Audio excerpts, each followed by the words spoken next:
ওই নারায়ণগঞ্জের যুবনেতা প্রধান শহীদ হয়েছে। সামরিক দল ছিল, সমমনা দল ছিল, যারা আন্দোলন করেছে, সকলকে নিয়ে জাতীয় সরকার গঠন হবে। তার মানে কি, তার মনটা দেশ পরিচালিত করেছে, লুটতরাজ করেছে, টাকা পাচার করেছে। কিন্তু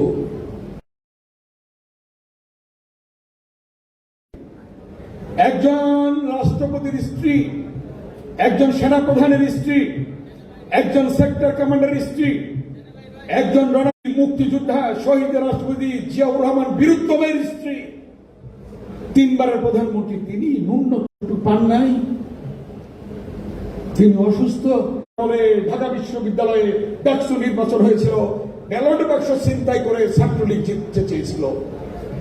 ওই হেলমেট বাহিনী ৭৩ সালে ব্যালট বাক্স ছিনতাই ইতিহাস ওই ছাত্রলীগ ছিল, এখনো আছে, ভবিষ্যতে থাকবে ইনশাআল্লাহ।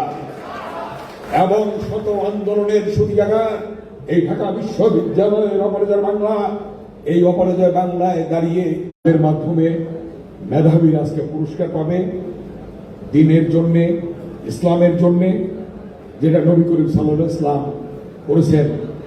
তিনি অনেক বাধার সম্মুখীন হয়েছেন, পিছান নাই। আজকেও সত্য দল পিছাবে।